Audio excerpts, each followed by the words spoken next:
Oke, di pertemuan pertama kemarin kita masih say hello ya. Ini saya mau tancap satu dan dua. Kemarin kita baru sedikit perkenalan, terus sama saya mau menjelaskan ini kembali. Kemarin kan sudah ya. Nah, bagi yang belum, kemarin yang belum hadir, eh, kita saya jelaskan lagi ya, mumpung koneksinya bagus. Kemarin kan keputus-putus ya. Dan saya jelaskan anak-anak reguler tuh pada nggak nyambung. Mudah-mudahan teman-teman nih nyambung semua ya. Yang pertama, kita ini kan ada 16 pertemuan ya, kemudian dikurangi dua, satu UTS dan satu UAS. Oke, kemudian nanti silakan dibuat grup kayaknya sudah. Nah, terus yang merujuk ke nomor 4 ini tugasnya adalah menjawab UTS dijadikan PPT. Jadi nanti gini, saya akan bikin soal TS gitu ya. Nah, terus nanti di pertemuan ketujuh lah ya. Kan kita ini ada beberapa pertemuan ya. Ada ada satu, ada dua, terus kemudian ada tujuh, di sini delapan. Nah, di sini UTS. UTS, kemudian ada sembilan, seterusnya sampai 15 ya. Terus di 16 ini nanti kosong. TS kan di sini, UAS ya, sorry. UAS. Nah, ini kita kosong guys. Karena jawaban, sorry. eh untuk apa ya, eh, mungkin saya akan ngasih nilai, apa bukan nilai, akan ngasih soalnya di pertemuan ketujuh. Ini udah pada bisa ngakses e-learning belum ya? Bisa Pak, bisa. Ya, Pak, Sudah, Ya, sudah. sudah bisa, tapi Pak. hari ini lagi nggak Hari bisa. ini servernya kayaknya lagi Gitu. down, Tapi jadi nggak kemarin bisa, udah Pak. ngetes udah bisa. Oke. Di sini akan keluar nanti soalnya, jadi pertemuan 8 udah bisa menjawab. Saya keluarkan di 7, soalnya nanti saya akan random kelompoknya untuk pertemuan 9, 10, 11, dan seterusnya ya. Nah, jadi nanti saya akan, kalau UTS nanti individu ya, ini individu, yang ini kelompok. Nanti yang itu kelompok, yang PPT. Nah, kelompoknya itu kenapa saya taruh di 7? Sebab supaya ada waktu panjang sekitar 2 minggu untuk mempersiapkan di ini. Nah, jawaban presentasi kalian ini nanti saya jadikan nilai di sini. Jadi kita UAS kosong. Ada pertanyaan? Belum. Eh, kalau saya cek di sini sebentar.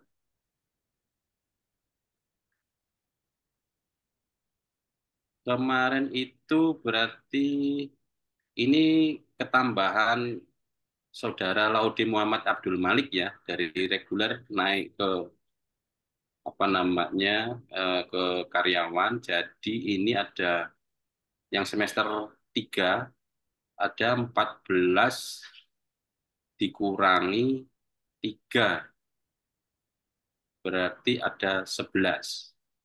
Kemarin kalau nggak salah ada nama Mas Ahmad Fuad Zainuddin, Bambang Widianto, dan Nur Mujahidin kayaknya Nggak ada ya?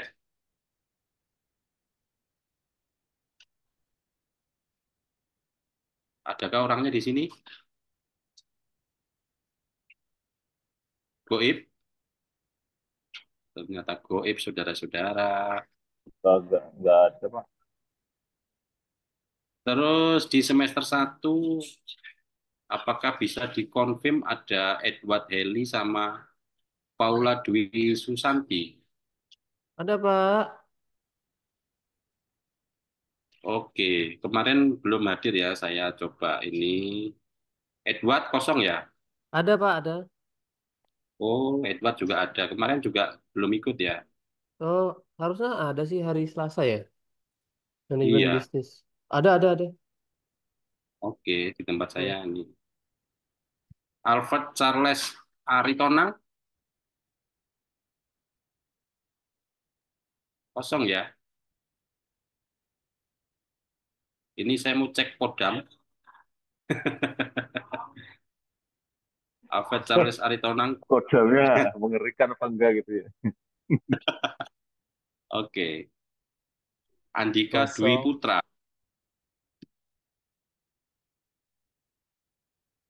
Andika Dwi Putra. Oke, saya kosongi dulu. Lagi si Nuryani. Kodam kayaknya, Kak. Siap hadir, Pak. Oh,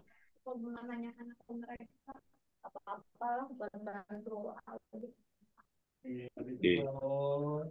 Nuryani ada ya? Mak, mute, mak, mak, mute, mak. Oke, sebentar. Kan, 13, 13 ditambah 11. Berarti 26 ya? Eh, 13 tambah 11 kok 26. 24, 24, 9, 10, 11, 12, 13, 14, 15, 17. Kok 17? 7 kali ketemuan ya. 9, 10, 11, 12, 13, 14, 15, 7. Tadi 24. Kalau dibagi 3 berarti dapatnya 7, 21.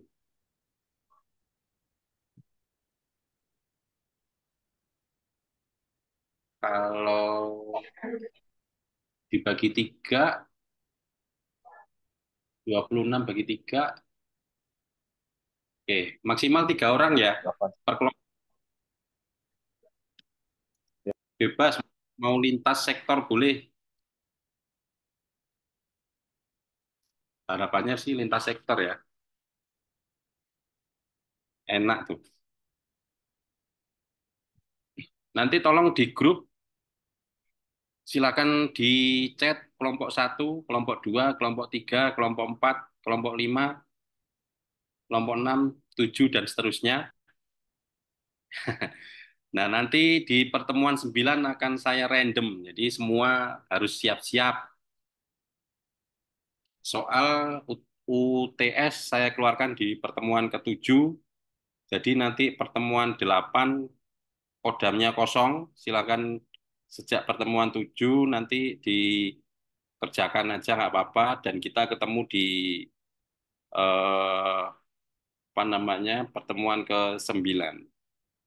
Enak toh? Harusnya enak sih. Udah kan? insya Allah, Pak. Insya. Oke, Enak. kita enakin aja. Oke, yang belum ini tadi ada yang belum? Enggak ya? Siapa yang belum? Udah semua kali, Pak. Oke. Sebelum saya masuk materi, kemarin saya sempat masuk materi belum ya? Belum, Pak. Baru perkenalan aja. Oke. Izin ya. Saya mau masuk materi sedikit aja. Itu tahu-tahu udah setengah 6 aja. Cepet ya. Oke. Eh, saya mulai kawan-kawan. Jadi eh, kalau kita bicara manajemen proses bisnis, tentunya di SI kita nggak akan jauh-jauh dengan proses bisnis yang ada di sebuah perusahaan ataupun institusi ataupun mungkin nanti teman-teman bikin startup ataupun yang istilahnya organisasi lah yang lebih dari satu orang. Nah, di situ nanti kan pasti ada pembagiannya. Kalau kita mulai dari yang terkecil, pasti akan duplikat ya. Ada yang menjadi direktur sekaligus keuangan, ya sekaligus teknisi, ya sekaligus ke apa penagihan macam-macam. Tapi kalau sudah besar, nah ini yang paling repot nih. Misalkan di birokrasi ini yang paling lama. Pertanyaan saya, teman-teman pernah nggak merasakan ketika di suatu dinas ataupun instansi ketika ingin membuat atau melaporkan sesuatu eh, bisa jadi sehari nggak?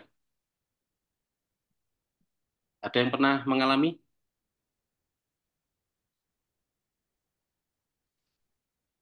Hmm, Maksudnya bisa jadi sehari itu apa, Pak? misalnya Instansi begini, pemerintahan bukan, Pak? ya apapun lah,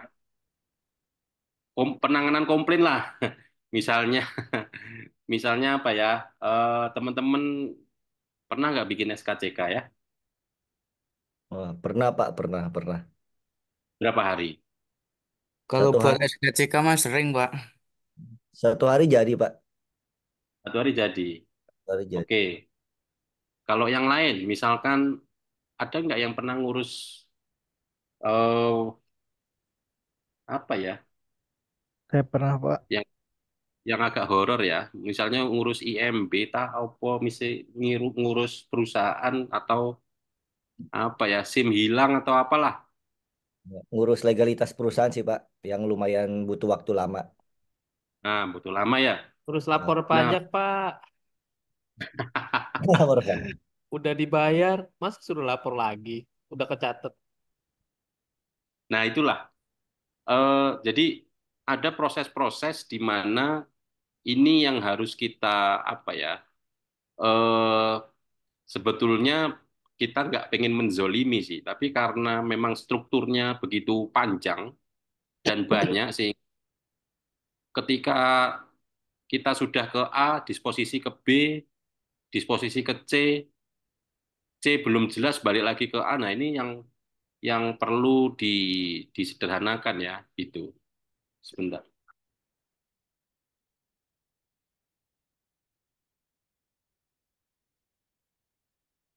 Iya, kayaknya pemerintahan itu, Pak. Mas Kalau Hilman pemerintah kebanyakan ribet sedang keliling-keliling. tunggu dulu ya. Hadir, Mas Pak. Hilman di atas ada Mas Soleh nggak? Nggak ada, Pak. Sama itu masih keluar kayaknya. Oh ya, ya udah. Oke oke.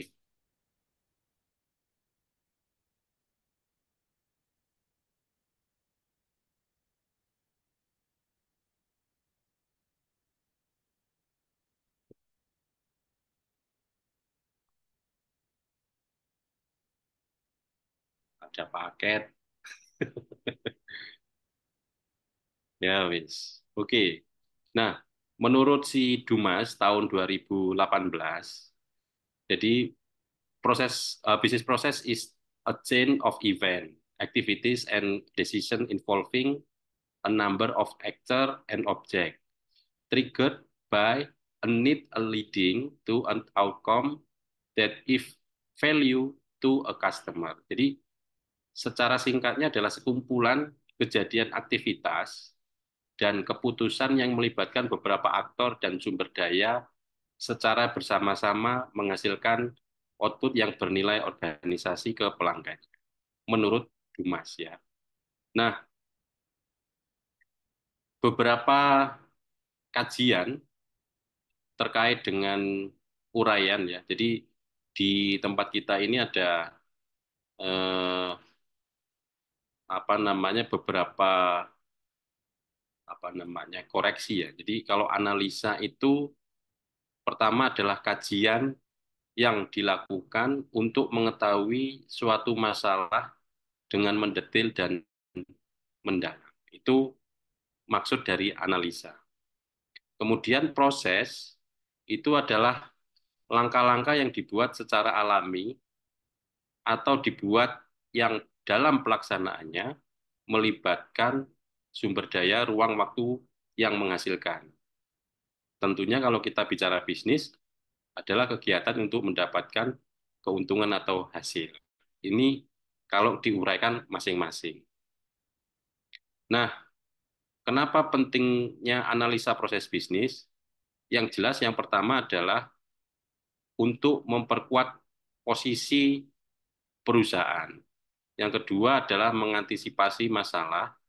Yang ketiga, mengetahui kelemahan perusahaan.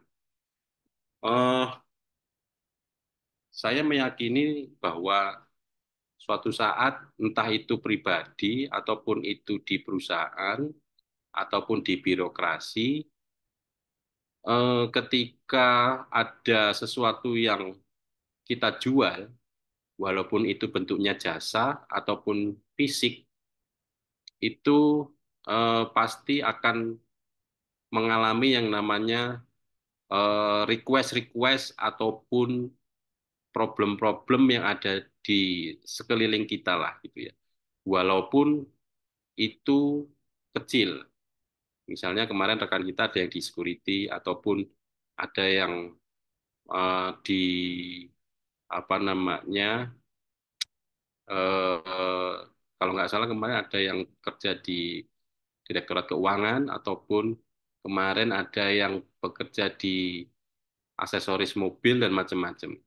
Nah, artinya sebetulnya kalau yang perusahaan besar, apalagi yang support perusahaan besar lainnya, saya meyakini juga bahwa bagaimana kita bisa memperkuat posisi kita supaya tidak tersaingi oleh perusahaan lainnya.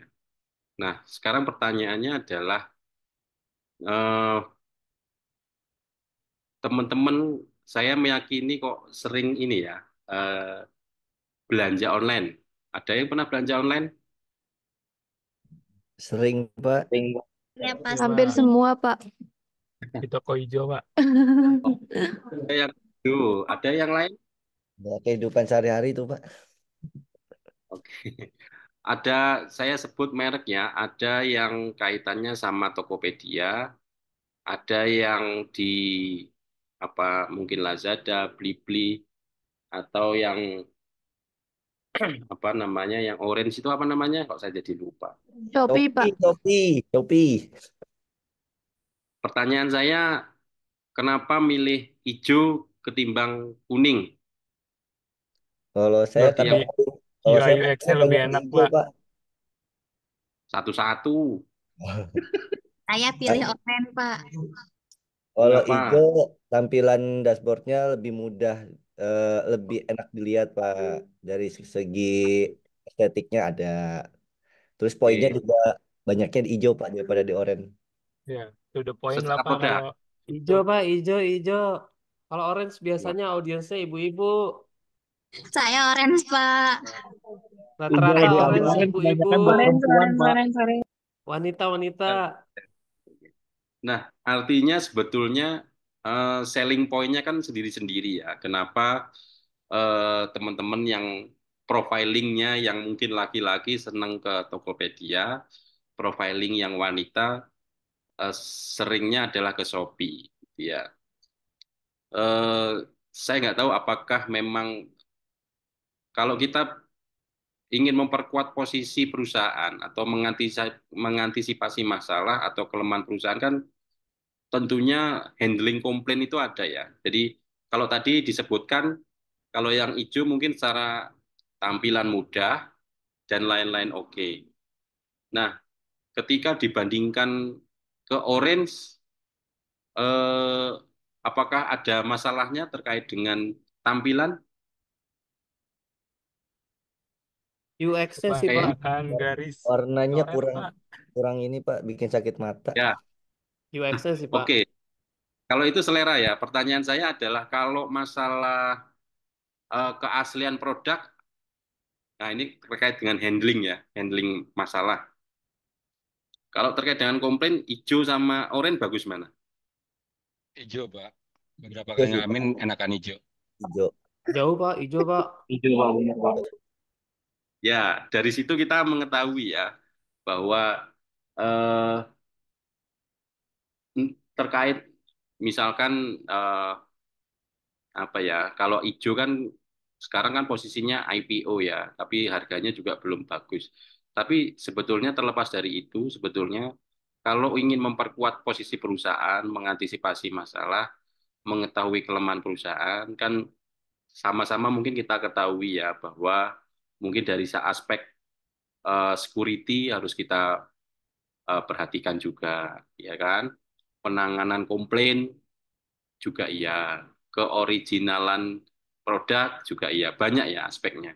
Nah, sehingga analisa-analisa proses inilah yang sebetulnya menjadi selling point supaya nggak ketinggalan dengan yang lain gitu. Nah, selain hijau sama orange, misalkan ke Lazada ataupun Blibli, ada yang Merah pernah? Pak, merah Pak, Bukalapak Pak, jangan lupa. Oh, Ya, masih ada Bukalapak. Bukalapak. Masih ada Kirain, ya? kirain udah tutup. Masih ada Pak, Ya, tipis-tipis. Bukannya udah saya mau berubah? bahas Saya mau membahas yang tidak atau jarang ya, Lazada sama Blibli. Kenapa nggak ke situ? Harganya agak tinggi sih Pak daripada yang hijau. Lazada sama Oke, Blibli Pak. Kalau saya lihat Lazada belum Lazada, update. Blibli isinya kontennya kayak bukan user generated content Pak. oke, Kalau Tokopedia tuh kayaknya clear itu memang ada sellernya yang ngupload sendiri gitu. Kalau Lazada sama Blibli kayaknya kontennya bukan user generated deh. Sama ada yang moderasi atau gimana deh sellernya. oke. Kira-kira akan gulung tikar atau enggak? Tikar Pak, fix Gulung Pak, Lazada. gulung. Ini Blibli bentar lagi. Bukalapak Pak. Ya, ya, ya. Doanya ke Kan usaha gitu, orang. Pak, modalin. Ini usaha. Harga sih Tapi Pak. nggak apa-apa. Tapi ya, ya, ya. Nah, artinya sebetulnya biasanya sih mungkin dia mengadopsi eh, istilah Jawanya ada harga, ada rupa gitu ya. Tapi kalau misalkan sama-sama rupanya dan hijau sama oranye ada, kayaknya akan berpaling juga gitu. Apakah dia mempertahankan itu atau enggak? Nah, kalau misalkan terkait dengan ini tidak direspon oleh si Blibli maupun Lazada, maka ya akan KO juga gitu. Jadi nggak akan lama.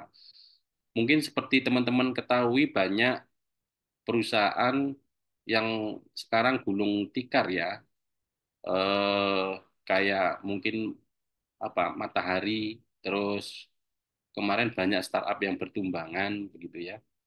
Nah, ini terkait dengan kondisi-kondisi yang sekarang ini ada.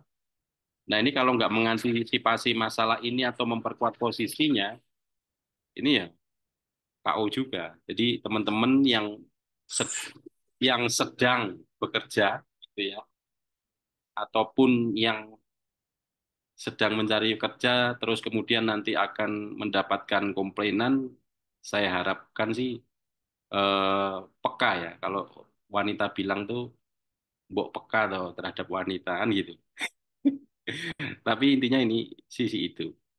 Nah, unsur komponen bisnis itu terkait dengan misalnya ketidakmampuan menentukan sumber daya yang diperlukan, kemudian ada aktor atau merawat prosesnya, adanya ketidakpuasan pelanggan, kemudian harga produksi yang tinggi, kemudian hingga penggunaan waktu yang kurang efisien gitu ya. Nah, ini kan tentunya nanti harus kita evaluasi ya. Eh, saya meyakini pasti perusahaan besar ataupun mungkin skala kecil, saya nggak tahu. Biasanya sih ada rapat mingguan ya untuk mengevaluasi atau update pekerjaan. Nah, ini kan tentunya semua bisnis proses ini eh, apa ya, pasti akan dibahas. Nah, jadi harapannya ini walaupun unsur yang terlihatnya tidak jelas begitu, tapi ini sebetulnya supaya pelanggan nggak lari gitu ya. Kepuasan pelanggan tuh walaupun kita nggak kenal waktu pasti sudah merasakan lah. Teman-teman yang eh, kondisinya sudah bekerja pasti mengalami ini. Ya. Nah, ya ini jeleknya manajemen proses nih banyak tulisannya. Tapi nanti saya coba untuk perbaiki lagi lah supaya nggak banyak tulisan. Tapi di belakang ada gambar-gambar sih. Nah, dalam prinsip proses bisnis itu pertama yaitu bisnis merupakan aset. Ya, jangan lupakan ini. Jadi eh, saya nggak tahu apakah di perusahaan teman-teman itu SOP dicatat ya. Ada yang iya, ada yang enggak, Pak. Wah, kalau nggak itu karena hafal atau memang eskalasinya sudah tahu. Agile, Pak, agile. Nggak, ini kalau nanti teman-teman ada yang mencoba untuk ISO 9001 2015 pasti ditanya ini Ya, itu. Pak, Jadi harus apa yang kalau dikerjakan dikerjakan. iya, karena bagaimana kalau handling konsumen atau kemungkinan SOP dalam administrasi macam-macam. Nah, bagi teman-teman yang eh, di divisinya masing-masing begitu, entah itu di rumah sakit apalagi misalkan don't push put in production in Friday misalnya. Siapa ya kemarin ya yang di rumah sakit ya? Saya lupa ya. Siapa Mas siapa kemarin itu Lutfi yang di Pak. rumah sakit? Nah, Mas Lutfi pernah nggak push ke production hari Jumat?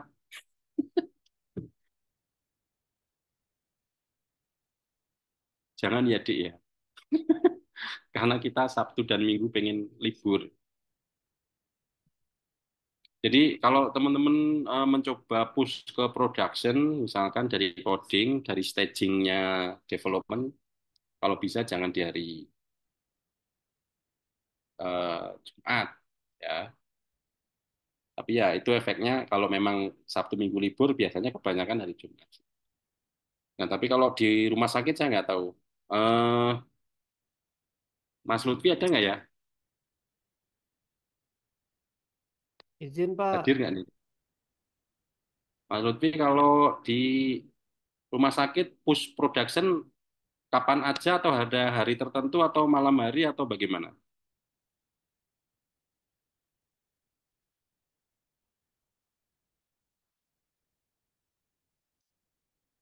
Tadi izin itu orangnya izin atau bagaimana ya? Kalau yang di teman-teman di Bekasi gimana nih? Ada Nah, nggak yang kita codingan mah di nggak lihat hari Pak, tiap hari kita push. Iya. Kit- Kita biasanya gini sih, Pak. Kalau zaman sekarang itu ada istilahnya release early, release often. Jadi kayak hmm, seminggu itu bisa tiap hari, kecuali hari Jumat. Terus walaupun hari Jumat, biasanya kita ada namanya, ini pengalaman saya sebelumnya, Pak ya. Di hari Jumat, tiap deployment itu ada namanya canary test. hmm, Itu yang nggak apa namanya yang dapat deployment itu nggak 100% dapat. Jadi kayak misal kita sampling deploy dulu Canary 5% traffic. Ntar yang dapat 5% dari 5% nanti dicek lagi impactnya gimana. Kalau impactnya misalnya nggak ada error, terus kalaupun ada error kecil gitu kan, kita hmm. bisa decide mau di rollback apa dilanjut. Kalau misalnya hasilnya Oh, bagus, nggak ada defect, lanjut aja walaupun hari Jumat. oh gitu. Mm-mm. Tapi ada orang yang QA enggak sebelumnya? Ada Pak, ada. Jadi prosesnya panjang dari developer, dari developer ke Cycle. ya ada apa namanya ada CI/CD, terus ada lolos dari CI/CD, ada QA functional test, terus terakhir ada tes di orang product manajernya. Nanti kalau product manajernya udah approve, udah masuk ke pipeline deployment itu. Jadi yang udah udah di approve sama product manager atau yang udah masuk ke pipeline deployment itu harusnya udah clear dari ujung ke ujung udah dites. Tapi tetap yang namanya Oh, apa kan pasti ada. ya, Nah, makanya ada istilah canary test. Jadi di oke, mana kita deployment itu nggak 100% ke user kita trafficnya. Jadi misal ada yang oke, 5%, ada yang 1% dari sampel tadi, nanti kita bisa nentuin. Kalau misalnya ada error, ya udah nggak usah dilanjut. Kalau nggak ada error, ya kita gedein pelan-pelan gitu. Jadi gradual, nggak langsung 100% juga bisa. berarti selalu deg-degan ya. Itu baru secara fungsional ya. Itu udah Kita, sampai coding, Pak. Dari coding sampai fungsional tuh udah beres. ya, tapi artinya Mm-mm. apakah pernah terpikir untuk security test? Security test di luar, Pak. Post biasanya. Oh, Mm-mm. Terus satu lagi kalau soal apa namanya soal security test biasanya kita di development itu kita pakai TDD. Jadi memang konsepnya tes during development. Jadi waktu kita bikin fitur hmm, itu yang pertama kali dibikin test case-nya dulu. Nah, test case macam-macam tuh sampai ke security hmm, gitu-gitu. Jadi yang ya, di deploy itu udah clear. ya. Karena Mm-mm. sekarang ya kan security itu selalu di akhir ya. Tapi kalau ketemu Pak Ono, biasanya selalu di depan, dites dulu nih, katanya gitu. Tapi intinya eh, saran saya, proses bisnis ini merupakan aset ya. Tadi terkait dengan pipeline, terus kemudian dari mana ke mana, bagi seorang pimpinan itu harus mencoba membuat inilah gitu ya. Terlepas teman-teman masih di situ atau enggak, tapi intinya ketika teman-teman itu menjadi user baru di sebuah perusahaan itu kan pasti akan mencari ya, ini flow-nya bagaimana ya, gitu pasti pengen tahu gitu supaya nggak lompat-lompat. Nah, jadi ketika teman-teman mau merujuk ke ISO apapun bentuknya pasti ini adalah aset gitu ya. Nah, kemudian proses bisnis ini semestinya dikelola. Kalau sudah dikelola, kemudian seharusnya ini atau semestinya harus diperbaiki secara terus-menerus sih. Gitu. Nah, karena ini sebetulnya bisa diukur ya variabelnya ya. Kalau misalkan eh, misalnya begini, saya pernah bikin namanya on time performance terkait dengan penanganan di sebuah organisasi lah, apapun itu. Kalau disampaikan eh, Mas Tri kalau nggak salah pernah membuat legalitas. Pasti yang ditanya ini udah sampai mana ya prosesnya, begitu ya. Nah, sebetulnya kita pengen tahu gitu. Kita bisa tracking by kode. Di situ ada 5 step tracking kode. Oh ini kayak kayak kita misalkan JNT gitu ya. Itu kan pasti ada ya. Hari ini deliver ke sini, ini deliver ke sini, ini deliver ke sini gitu. Nah, setelah itu sebetulnya kita punya passing grade ya. Sebetulnya sebuah permasalahan itu eskalasinya. Ini kalau teman-teman bergerak di eh, service level agreement (SLA), ini pasti menjadi sebuah apa ya perhitungan yang benar-benar dihitung begitu ya. Apalagi kalau kita berbasis kinerja. Nah ini kalau punya bayangan, sebetulnya misalkan penanganan di A itu seharusnya bisa 10 menit. Oke, kalau di bawah 10 menit maka nilainya 5 misalnya begitu. Kalau lebih dari 15 menit berarti nilainya 3 misalnya begitu. Nah, sehingga nanti waktu rapat itu seorang pimpinan atau siapapun yang ingin mengambil keputusan, ini kenapa permasalahan ini begitu lama ya, begitu. Kalau yang di coding ya monggo aja disilakan. Misalnya dari klien menuju dari marketing, kemudian sampai ke rilis itu ada berapa cycle, kemudian kita bikin WBS-nya, misalnya work breakdown structure-nya, kita cek, biasanya ada PM-nya, begitu. Kemudian ini akan selesai berapa lama, dan seterusnya. Nah, ini kalau kita berbasis kinerja, tentunya proses bisnis ini semestinya dikelola dan terus diperbaiki. Nah, tools-nya, ya sebagai teknologi informasi harus ada motor penggeraknya. Ini harus harus ada tools-nya gitu. Kalau kita nyateti pakai Excel ya seminggu nggak apa-apa, sebulan ya kalau bahasa Jawanya ya bisa ngesot-ngesot juga ini. Lama-lama begitu.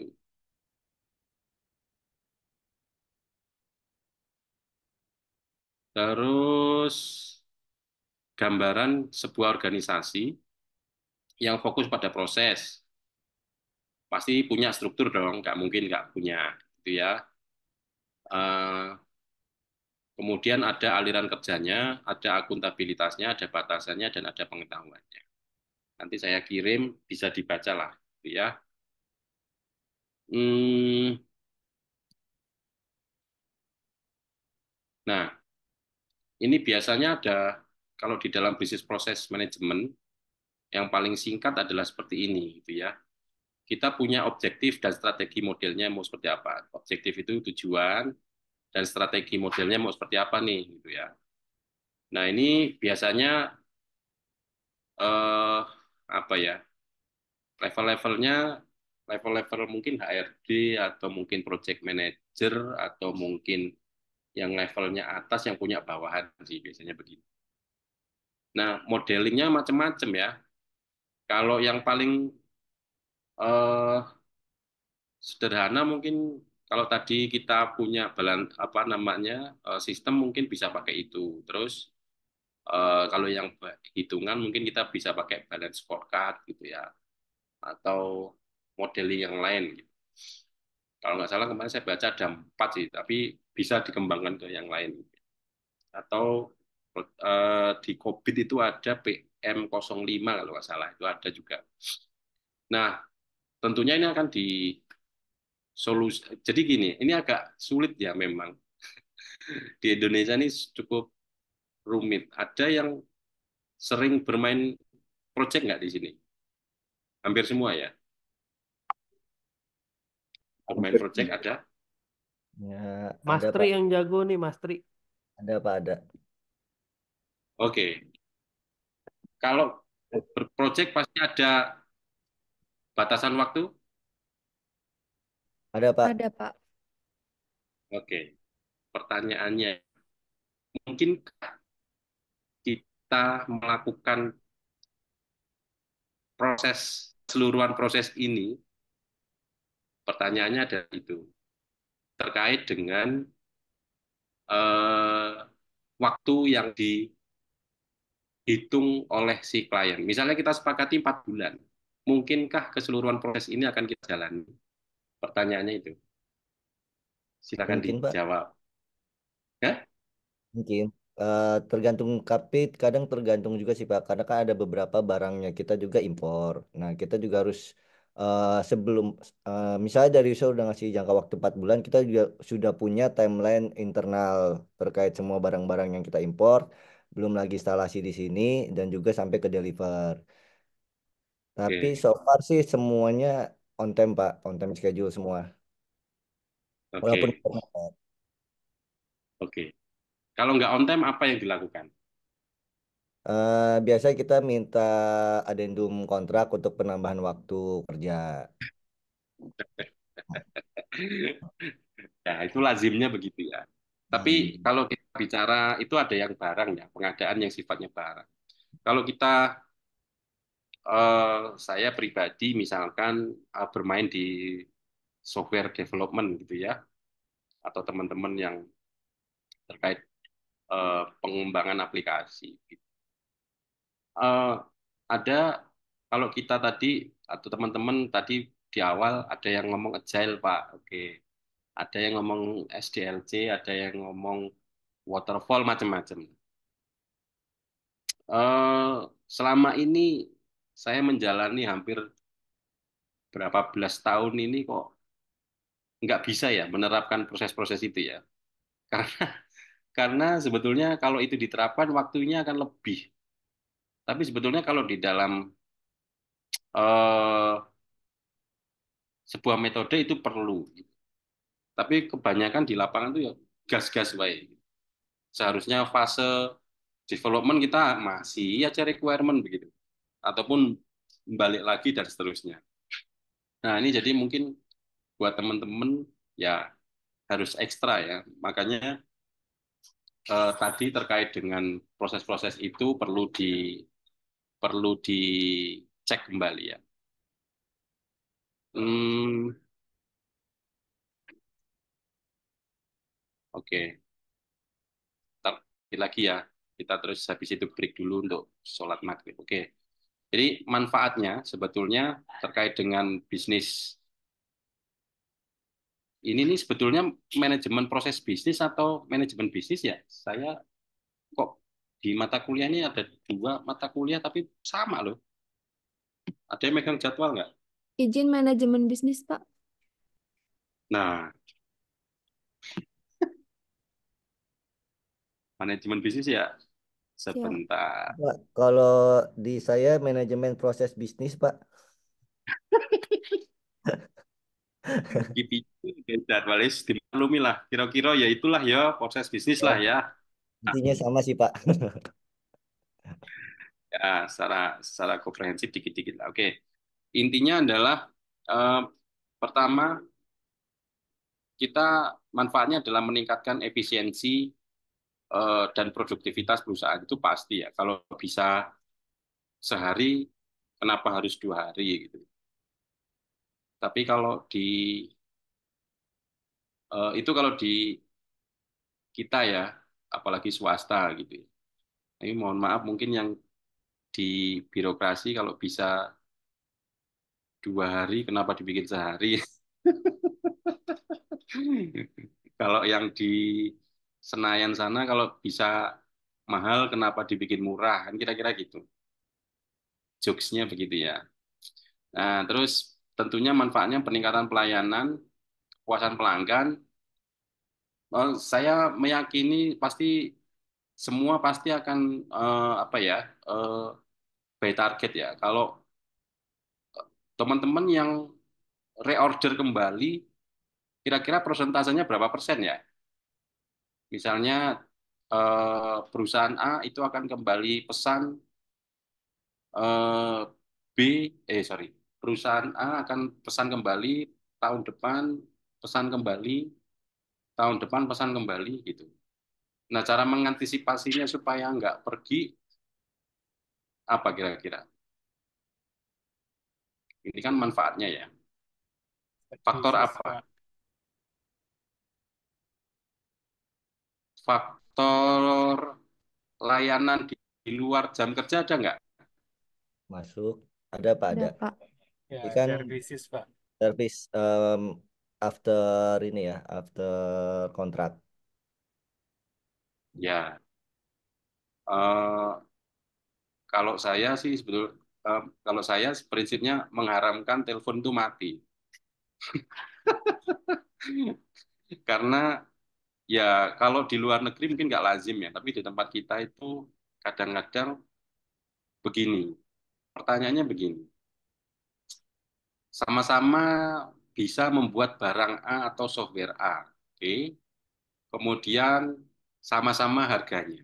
Tadi saya contohkan itu kalau di e-commerce, misalkan Tokped sama eh, apa namanya Shopee. Sama persis nih, sama persis.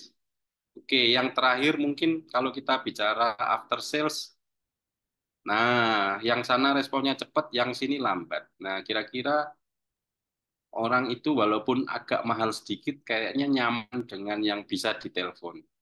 Sepakat atau enggak ya? Sepakat, Pak. Tergantung, Pak. Sepakat ya? Saya sih Nah, Tergantung. sepakat. tergantung. Nah, ini yang Tergantung. tergantung. Tanya nih, gimana Eh, tergantungnya? depend sama kalau misalnya kalau model Tokopedia B2C e-commerce ya, Pak. Ya, Mungkin oke. masih ya, tapi kadang kalau proyeknya scale-nya proyek-proyek pemerintahan itu kadang-kadang ada faktor namanya unfair advantages. Jadi Oke. satu kunci, satu faktor yang nggak dimiliki sama orang lain yang itu benar-benar sifatnya unfair gitu. quote and quote nih Pak. Unfairnya Ya, tuh quote and quote. ya. Nah itu yang nggak bisa dilawan. Nah, kebetulan kan eh, saya juga ada perusahaan nih di Jogja gitu ya. Saya mau cerita sedikit nih. Jadi klien-klien saya yang kebanyakan birokrasi ini eh, entah apa yang merasukinya begitu ya. Sering banget tuh ke Jogja. Terus kemudian telepon, Pak saya ke Jogja. Oke, udah pasti nih. Oke, jam berapa, turun jam berapa. Nah, sehingga driver-driver saya itu saya standby kan untuk mereka gitu. Nah, ternyata salah satu faktor saya kan sering observasi ya hal-hal yang kecil-kecil ini. Nah, salah satunya itu gitu. After sales tapi yang bentuknya membantu mereka misalkan kalau lagi di Yogyakarta misalnya. Terus pelayanan drivernya juga oke. Bahkan yang non teknis gitu ya. Mereka nggak memperdulikan yang teknis-teknis. Tadi kalau kita bicara unfair tadi mungkin salah satunya itu ya. Jadi eh, bagi teman-teman mungkin jangan sepelekan hal-hal yang mungkin eh, apa ya? Kalau di bisnis itu ada yang modelnya dari mulut ke mulut ya. Ini yang susah banget dipotong gitu. Jadi misalkan saya kemarin di perusahaan itu lambat gitu. Begitu ada orang lain kalau perusahaan itu gimana? Wah jangan gitu. Lambat itu. Nah, ini resikonya cukup eh, tinggi nih. Ini tolong diperhatikan teman-teman ya. Jadi pertama kaitannya jelas meningkatkan efisiensi dan produktivitas, meningkatkan pelayanan, kepuasan, kualitas produk, koordinasi, resiko, kesalahan, dan kegagalan dalam kegiatan bisnis. Jadi pasti semua yang berbisnis tadi ada hasil, itu adalah mencari keuntungan, kita nggak mau perusahaan rugi juga. Kalau rugi ya efeknya juga susah juga buat kita sendiri begitu. Jadi eh, apa ya, saling mengingatkan teman-teman yang lain juga penting juga menurut saya. Hmm, ini ya kalau kita bicara bisnis prosesnya biasanya kalau yang di saya nggak tahu ya di hampir di semua lini kayaknya nih. Jadi ketika prosesnya seperti apa kita pasti mendelivernya subprosesnya di bagian mana. Terus SOP-nya seperti apa, ada formnya enggak. Kalau yang bergerak di gudang atau mungkin yang lain kayaknya sama deh. Harus ngisi form ini ataupun yang lain SOP-nya bagaimana sampai dengan disetujui yang di atas. Nah, ini kalau tadi saya sampaikan bahwa bisnis proses ini adalah aset, maka hal kayak gini nih perlu didokumentasikan ya. Ya, kalaupun nggak dipakai kantor ya dipakai sendirilah. Tapi intinya adalah proses-proses ini cukup penting. Kalaupun tadi dievaluasi proses mana yang terlalu banyak begitu, itu bisa dipotong begitu, teruslah berinovasi sehingga pelanggan itu akan merasa puas begitu ya, bisa keranjang kuning terus misalnya begitu ya. Nah, eh, kerangka pengembangan bisnis proses tadi itu dari flow eh, terkait dengan alur kerja yang dibutuhkan untuk menjalankan sasaran utama bisnisnya seperti apa, sub prosesnya seperti apa, kemudian bagian, kemudian SOP-nya seperti apa. Semakin ke bawah semakin pusing gitu ya, karena harus melalui beberapa flow dari A ke B, B ke C, C ke D, terus sampai ke atas. Semakin lebar atau semakin panjang flow-nya, tentunya eskalasinya akan berhari-hari. Gitu ya. Belum lagi kalau yang tidak mempunyai tools ya, harus ada orangnya, apalagi mungkin yang harus tanda tangan cap basah, padahal mungkin ada tanda tangan elektronik gitu ya, dan seterusnya dan seterusnya. Oke, karena sudah maghrib, kita stop dulu. Kita mau istirahat berapa lama nih? 18.25 boleh? Boleh, boleh. Boleh, Boleh, Pak, boleh. boleh. Boleh, Boleh, boleh. Pak. Oke, kita kembali 18.25 ya. Siap. setelah pertempuran berikut. Oke. Selamat menjalankan ibadah sholat maghrib. Siap, Pak. Siap, Pak. Terima kasih.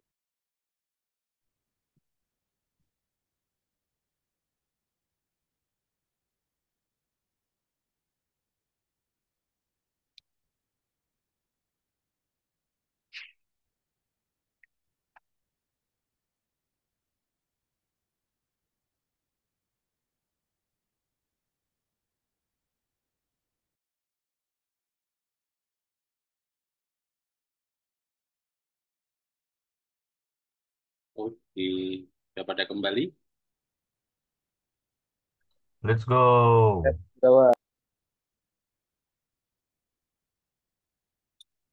Oke, saya pindah ruang dulu sebentar. Ngajar dulu, Pak. Ya, siap, siap, siap.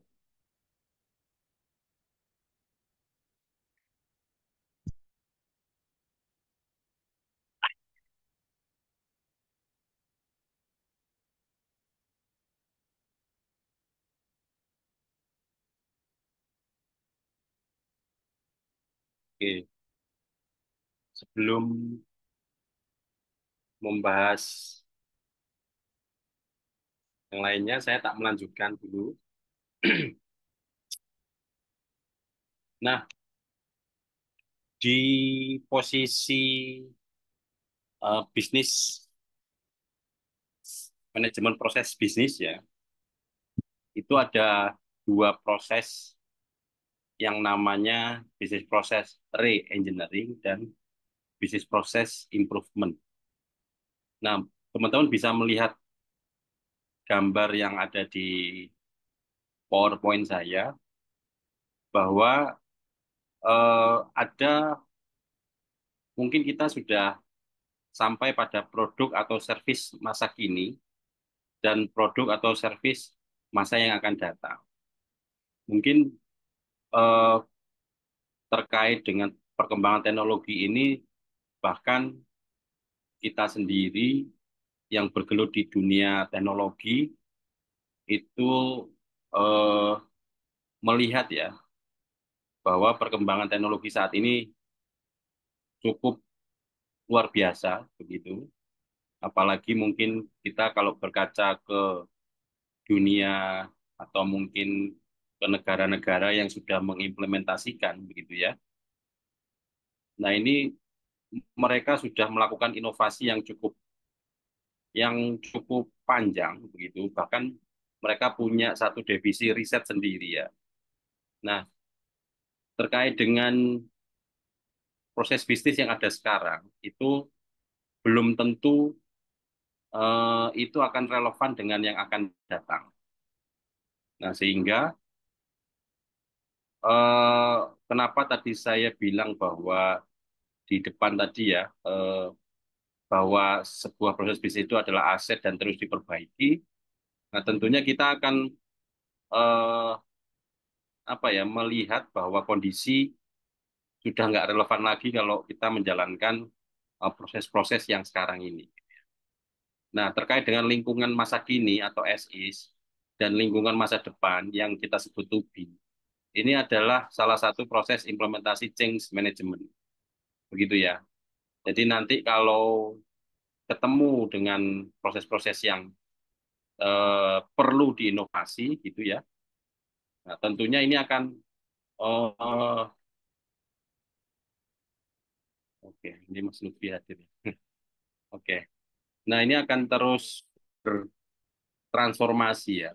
Kalau kita tetap di situ ya akan ketinggalan. Seperti yang tadi saya sampaikan, kalau perusahaan Ladala tadi ya, bukan Lazada ya, Ladala. Nah, itu kalau nggak diimprove ya akan KO gitu ya. Begitu juga dengan Blibli tadi. Nah, tentunya kita merefleksi ke tempat kita ya. Kalau misalkan ini menjadi penting, tentunya juga akan kita harus melakukan change management. Jadi selalu diukur ya. Nah, pemikiran melakukan perbaikan itu dilakukan karena untuk memberikan nilai tambah. Dilakukan dengan melakukan eliminasi terkait dengan proses-proses yang seharusnya nggak perlu. Memberikan nilai tambah itu biasanya kalau apa ya, eh, kalau di paket jualan itu kan biasanya dapat ya bonus-bonus atau diskon-diskon begitu ya, atau mungkin yang lain begitu ya. Nah, terkait dengan dampaknya, betulnya kalau melakukan perbaikan itu, pertama adalah dapat mengurangi delay. Ya. Eh, yang seharusnya awalnya as is, tadi saya bilang, misalkan 1 hari, sekarang sudah sekian jam, gitu ya. Atau berapa hari, 3 hari jadi sehari. Kemudian mengurangi error, gitu ya. Ini penting juga buat kita. Kemudian dapat dimaksimalkan, dapat dimanfaatkan, dapat digunakan, dan kepuasan pelanggan, serta bersaing dengan lain. Kalau kita bicara birokrasi, kayaknya ini nggak ngaruh sih. Tapi dapat penilaian jelek, iya. Karena misalkan kita ngurus pajak gitu ya, misalkan pajak daerah, kita bayar retribusi. Karena nggak ada institusi lain, ya disitulah gitu. Tapi kalau kita di perusahaan itu pasti dia akan pindah gitu. Atau teman-teman yang di eh, apa institusi kementerian begitu ya, ya itu nggak akan kemana-mana gitu. Kalau yang namanya ngurus perpajakan ya di kantor pajak gitu. Jadi nggak akan ke yang lainnya gitu ya. Nah, saya akan bergeser ke pertanyaan yang tadi. Nah, ini kalau misalkan ini ada Mas Akmal ya. Kalau beliau di Direktorat Jenderal Keuangan karena nggak ada pesaingnya ya di situ. Ya di situ, karena nggak ada pesaingnya gitu. Tapi ini kalau misalkan diterus meneruskan ya mungkin masyarakat akan jengkel juga ya. Tapi perlu diperhatikan. Oke, saya mau menampilkan tadi itu ya jawaban jujur. Hmm, bentar mana tadi ya? Oh ini salah ini. Bentar.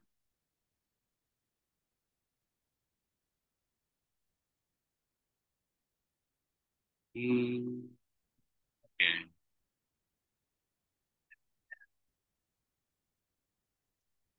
Saya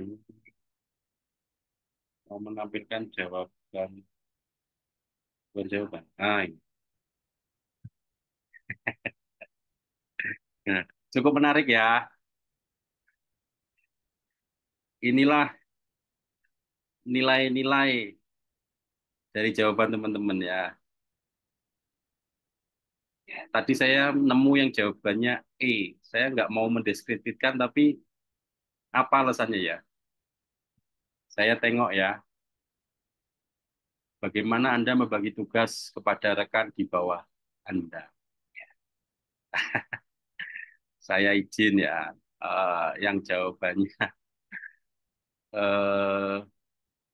E, nomor 1. Mbak Nuryani ada nggak?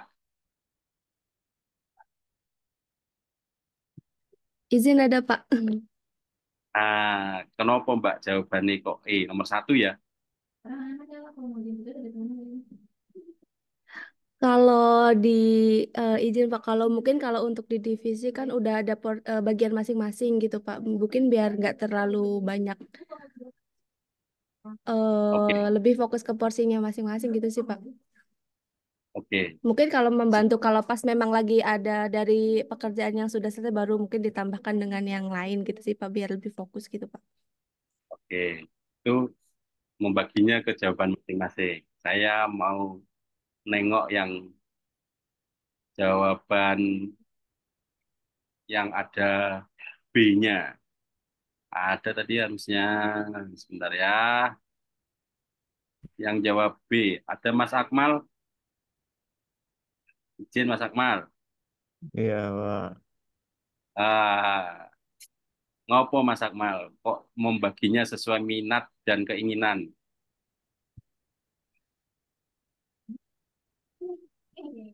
Hmm.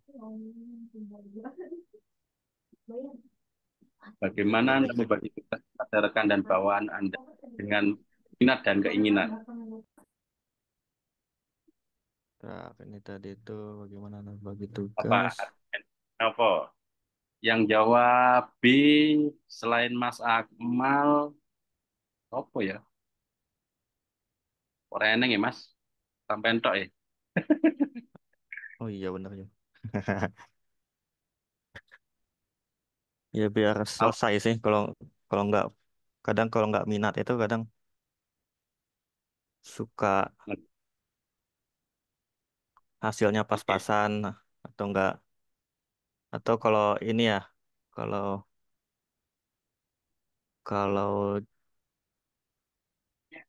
ininya jangka panjang itu juga buat meningkatkan keahlian rekan-rekan atau bawahan juga.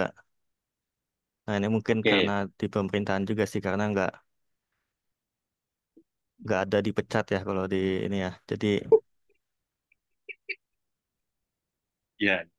Sebetulnya tadi jawaban Mbak Nuryani tadi ya, itu juga nggak salah. Pertama yang jelas, pasti jawaban paling umumnya adalah sesuai dengan posisinya masing-masing.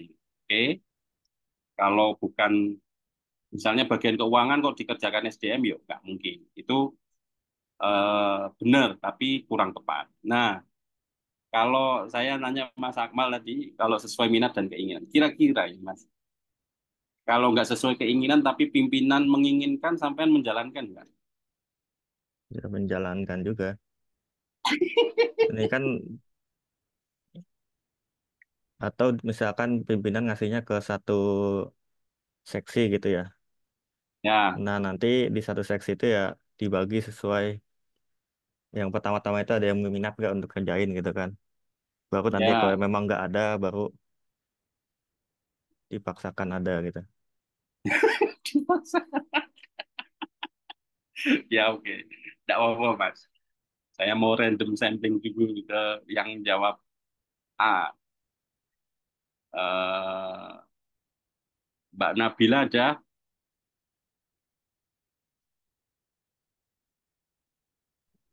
Ada Pak, lagi di jalan sebentar Pak. Waduh, yang jawab A cuman sampean lagi.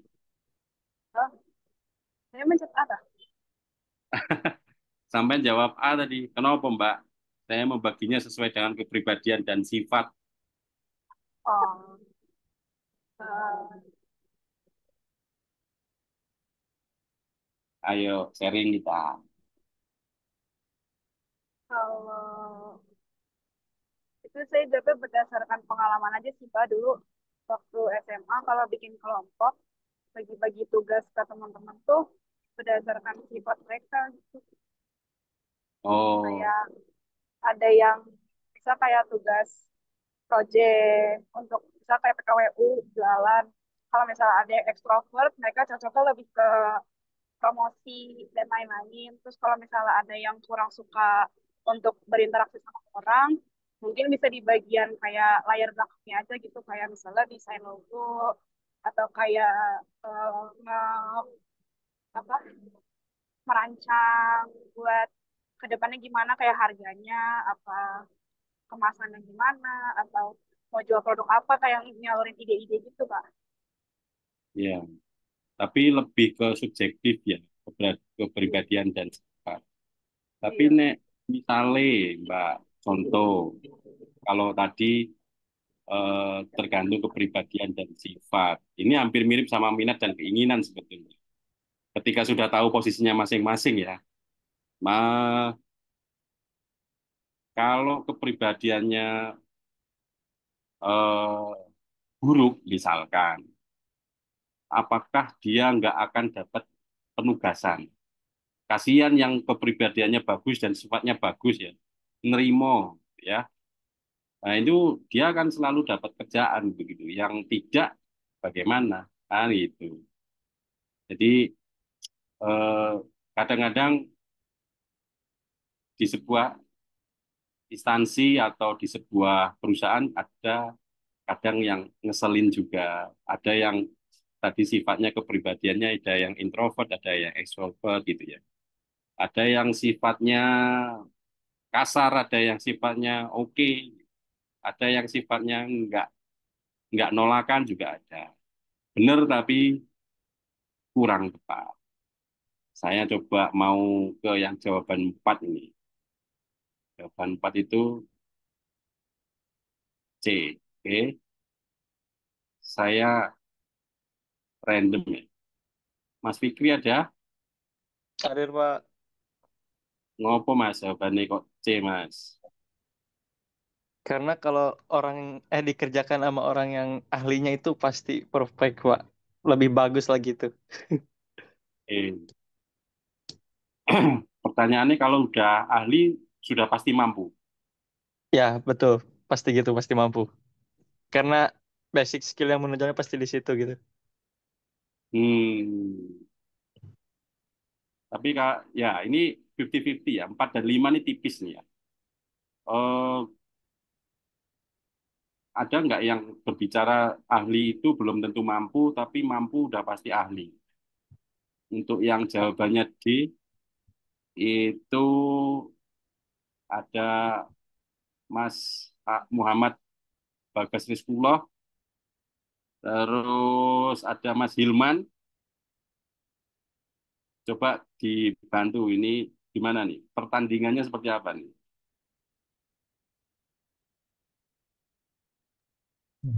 Yang Saya ahli, lebih yang membaginya mampu ya. ke keahlian dan keterampilan atau mempertimbangkan minat dan kemampuan.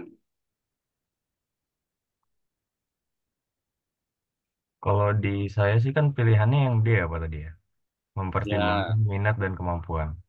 Kalau ahli pasti mampu kalau gitu sih. Kalau ahli pasti mampu. Ya sosok lah itu mah. ya, Biasanya ya, kalau udah punya kemampuan ya seenggaknya dia bisa gitu ya Pak ya. ya, Hmm. ya ini tipis ya, tapi sudut Hmm. pandangnya berbeda-beda ya. Tapi Ya. oh, menurut saya sebetulnya yang paling relevan adalah saya membaginya dengan pertimbangan minat dan kemampuan. Eh, sebetulnya seperti yang tadi disampaikan bahwa sebetulnya kita nggak apa ya, kalau sudah di posisinya masing-masing tentunya minatnya di situ kan. Ada yang di bidang SDM, ada yang di bidang project management, ada yang di bidang keuangan, ada yang di bidang UI UX begitu ya. Nah, itu sudah dalam posisi masing-masing gitu. Nah, kepribadian dan sifatnya mut-mutan juga nih kalau itu repot juga. Artinya kalau sudah di situ pasti sudah minat begitu ya. Nah, terkait dengan keahlian dan keterampilan, kalau misalkan eh, pimpinan itu ketika nanti teman-teman membaginya, ya tentunya akan melihat bahwa kalau dia ahli dan terampil tapi nggak minat susah juga gitu ya. Tapi artinya dalam sudut pandang yang lain atau mungkin nanti bisa ditanyakan ke HRD deh. Kalau teman-teman punya HRD, tolong disampaikan. Pasti jawabannya beda juga dia. Tapi ini soal ini saya dapatkan di eh, orang-orang psikologi begitu, khususnya manajemen organisasi ya.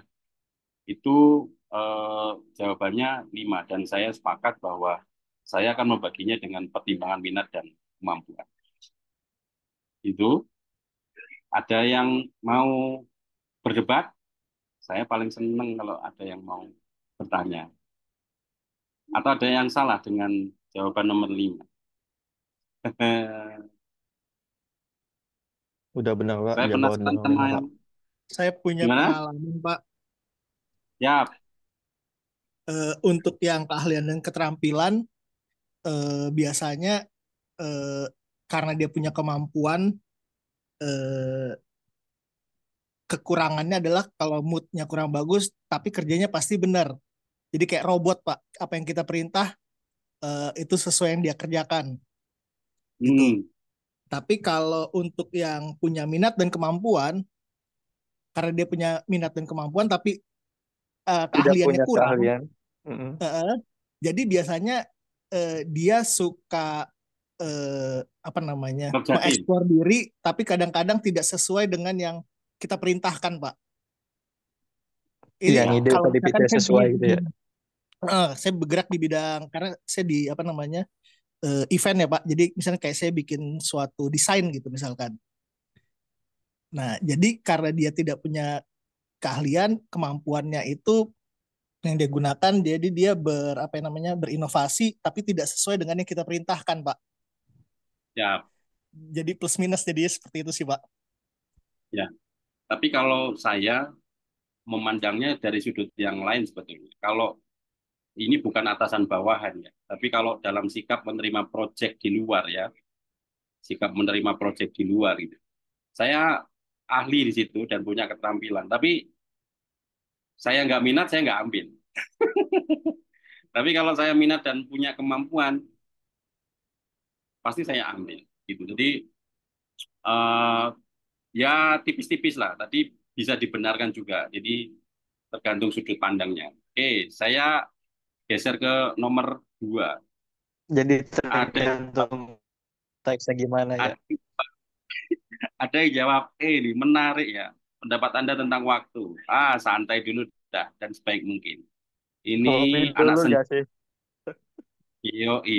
Anak senja ini. Yang nomor 2 ada yang jawab tak cari dulu ya. Mas Rahmat. Saya itu, Pak. Ngopo santai dulu nggak sih gitu ya. Kayaknya kalau santai itu lebih enak itu, Pak. Ya, dibenarkan, nggak salah juga. Santai tapi gimana, Pak ya? Nggak terlena gitu, Pak. Tetap misal ada apa-apa dikerjain gitu. Tapi nggak terlena juga. Ya, Ngerjainnya sambil santai gitu. ya, ya. Eh, tapi perspektifnya masing-masing ya. Kalau tadi Mas Rahman bilang kalau dulu punya pengalaman kerja di aksesoris mobil begitu ya, Ya, Pak. selagi waktunya cukup, santai dan sebaik mungkin, kayaknya mungkin alternatifnya adalah supaya lebih, kalau bahasa Jawanya lebih telaten ya, Iya, Pak. lebih Betul, Pak. lebih apa ya, nggak terburu-buru begitu. Tapi ada juga, saya meyakini juga kalau di bengkel ataupun apapun, pasti mintanya duluan. Iya, Pak. Betul, Pak. Target, Pak. Nah, oke ya. Ya, Nah, target waktu. oke, tidak apa-apa. Saya tak melangkah ke yang yang Siap, Pak. Siap. jawabannya Ini tepat waktu adalah segala galanya. Aku gala-gala ini malah. Yang jawabannya Mas Hilman. Hadir, Pak. Hadir. Apa Mas jawabanmu kok tepat waktu adalah segala-galanya? Nah, kalau jawaban A itu udah menjelaskan yang B juga sih, Pak. Kita apa menghargai Hmm, waktu orang lain. Terus kalau orang lain yang tepat waktu, dia menghargai kita berarti. hmm, Itu aja sih, Pak. Kayak tepat waktu adalah segalanya udah menjelaskan yang lain tuh. oke, Hmm. oke. Ya, eh kita tanya ke yang jawabannya C ya. Mungkin bisa menghandle jawabanmu ini. Aduh, Mas Alfi, ada? Atau Mbak Nabila lagi? Atau ini ada Mas Rui Costa? Ada? Kenapa menjawab harus dapat memanfaatkan waktu semaksimal mungkin secara otomatis?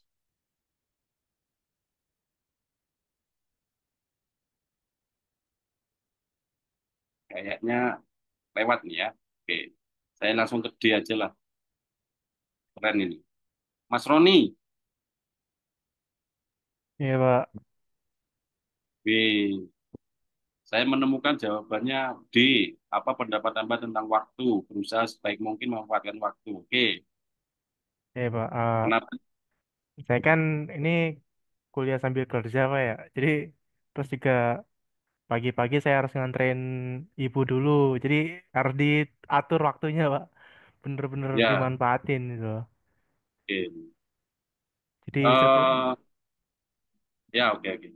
ya, Berarti sebetulnya kalau jawaban Mas Hilman tadi tepat waktu adalah segala-galanya, kurang di manage ya. iya, Pak. Jam 10 ya jam 10, tapi geser jam 9 bisa nggak? Bisa. Jam 11 bisa nggak? Bisa. Tapi berusaha untuk memanfaatkan waktu, ini sebuah apa ya, hmm, perencanaan lah ya di awal bahwa saya besok ini harus A, harus B, harus C, dan D. Kalau tadi misalkan, kalau ini ada yang sudah berkeluarga, Banyak, Pak. Banyak, Pak. oke. Bagaimana Anda me- me- merencanakan waktu mulai dari pagi, bangun tidur sampai dengan pulang, manage-nya adalah dua, kaitannya sama keluarga dan kerjaan. Apa yang Anda lakukan? Silakan, yang punya keluarga.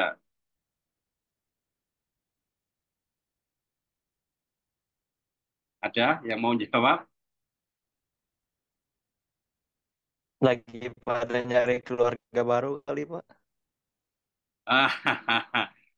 Kalau keluarga baru mah semuanya udah otomatis itu. Kalau udah keluarga baru itu kayaknya santai gitu ya, sebaik mungkin ya, lengah dikit gas, lengah dikit gas gitu kali ya.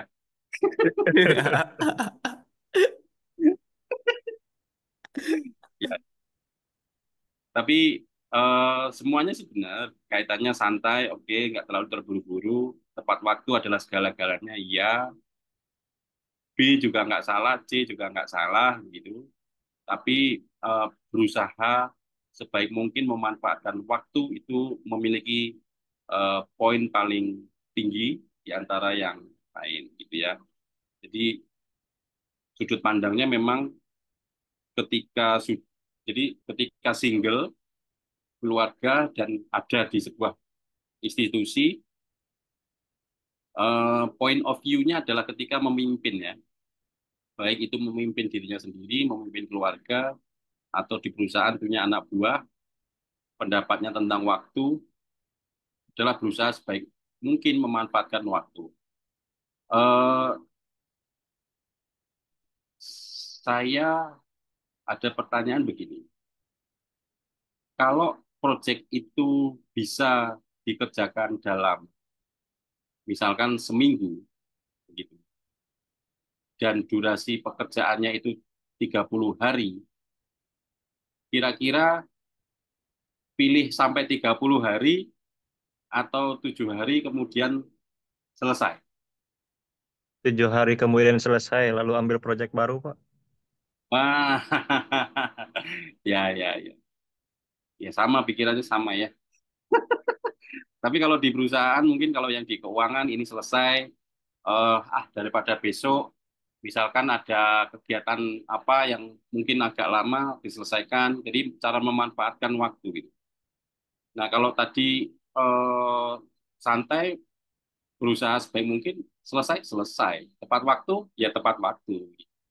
Nah, terus memanfaatkan waktu semaksimal mungkin secara otomatis, ya dibikin otomatis bisa pakai tools begitu ya.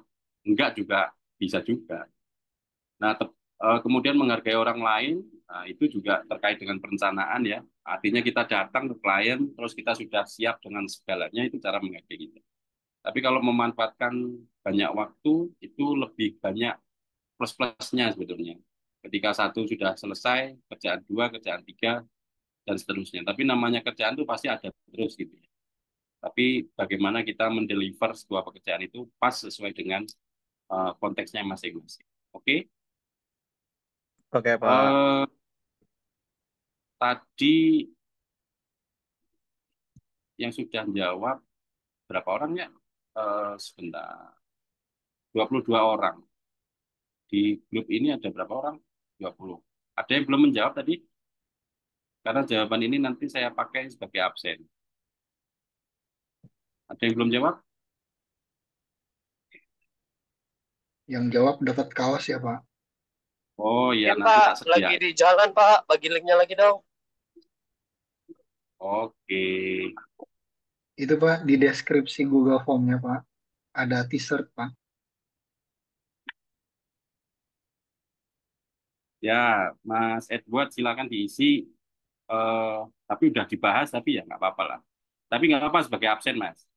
Thank you yang belum silakan diisi itu sebagai absen. Nanti tiap minggu saya mau kasih begini ya, asik kayaknya nanti. Oke, Atau mau Pak. soal matematika? Soal Jangan, matematika jangan. Jangan, Jangan Pak. Pak, jangan Udah Pak. pusing. Jangan ya Pak ya. soal matematika menarik yang misalkan pekerjaan 14 orang selesai dalam 7 hari, berapa orang yang dibutuhkan? Iya. Jangan ya Pak ya, jangan ya. Nah, Ya, jangan.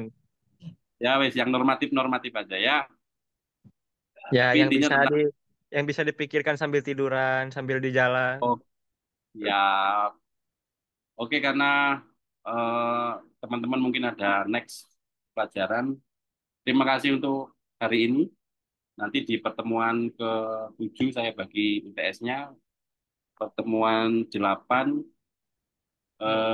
nanti UTS-nya kita kosong. Pertemuan 9 di dalam UTS di kelompoknya silakan membuat. Nanti pertemuan 9 Bapak izin, Pak ya izin. Kalau yang belum masuk kelompok cari sendiri atau gimana, Pak? Leo Dewi Dan masuk ben aku aja kenalan nih. Bayan. Oke, Kenalan. Oh, siap. nah wes yo, mari yo. Vote-nya Ayo. kirim Iya, ulang, saya belum vote itu kelompoknya. vote-nya di grup. Baru masuk, Pak, baru diundang. Oh iya, diulangi. Silakan adminnya. Iya, adminnya tuh. Iya, saya Adminnya. akhiri. Warahmatullahi wabarakatuh. Makasih. Terima kasih Pak. Waalaikumsalam warahmatullahi Makasih, wabarakatuh. Pak. Waalaikumsalam Waalaikumsalam warahmatullahi Waalaikumsalam. wabarakatuh.